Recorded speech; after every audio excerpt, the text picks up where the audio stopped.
Assalamualaikum. Hari ini saya akan membentangkan tajuk sejarah komputer. Okey, nama saya Muhammad Naim bin Muhammad Nizar, bernombor matrik 18010736. Nombor subjek ialah UKK 1012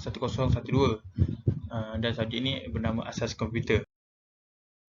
Seterusnya, hari ini saya akan bercerita tentang 5 generasi komputer. Okey, kita ada tengok gambar. Ini antara beberapa gambar lah komputer-komputer lama daripada generasi pertama sampai generasi kelima. Okey. Okey, perkembangan komputer. Pertama sekali ia dikenali sebagai tabung uji. Nama komputer pertama tabung uji, tabung vacuum. Nama komputer pertama ialah tabung vacuum. Okey, yang kedua adalah transistor, generasi transistor. Yang ketiga integrated circuit ataupun dikenali sebagai IC dalam dunia komputer. Yang keempat microprocessor dan yang kelima artificial intelligence ataupun AI.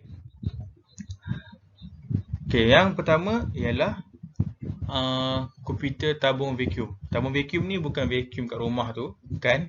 Tapi tabung vacuum ni adalah tabung yang dia boleh menghilangkan udara, dia kedap udara. Okey.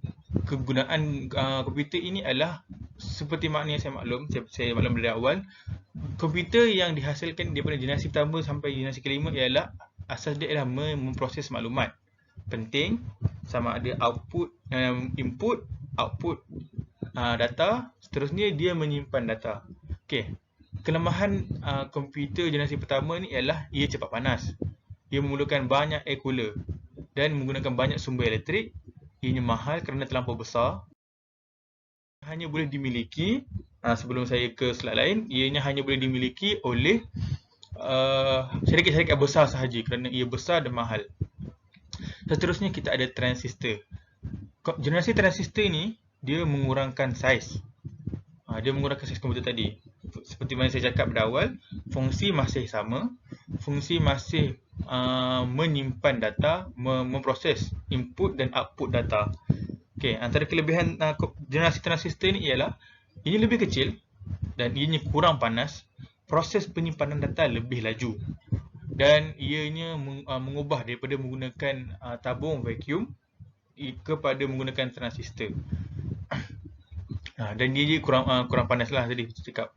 Namun ianya masih mahal kerana ia hanya mampu dimiliki oleh entiti-entiti besar seperti syarikat ataupun government ataupun military.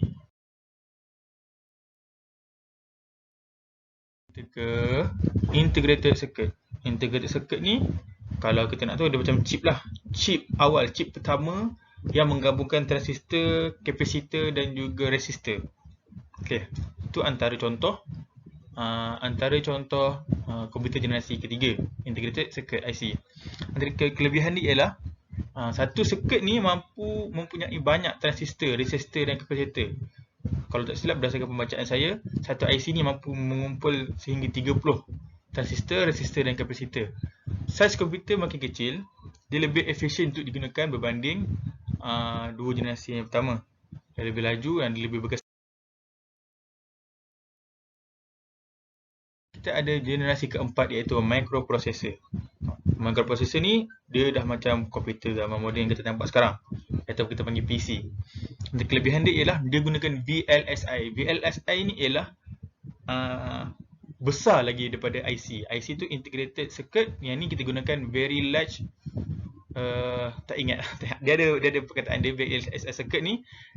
Kalau dia boleh menyimpan, boleh mempunyai 5000 transistor dan juga konektor-konektor lain antara litar ke litar. Okey.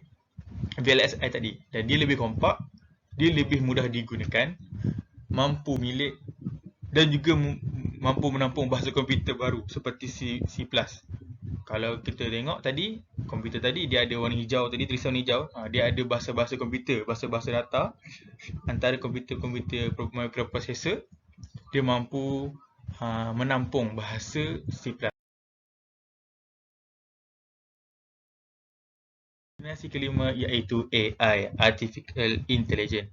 Okay, Artificial Intelligence ni, dia ni bersifat futuristik ataupun bersifat future.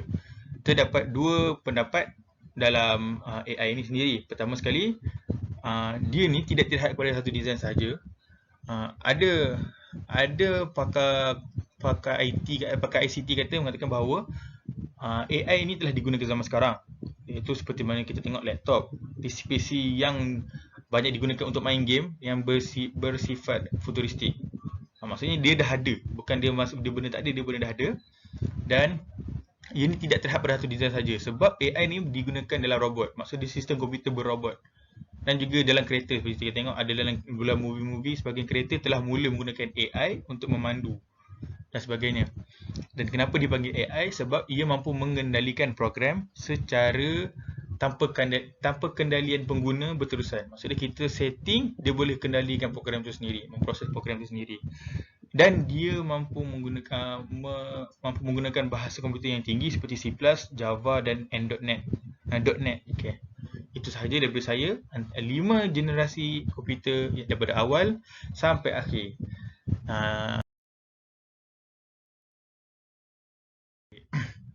Okay, kalau ada soalan boleh beritahu di ruangan komen, ataupun kalau ada yang perlu dibetulkan pun boleh beritahu di ruangan komen. Terima kasih.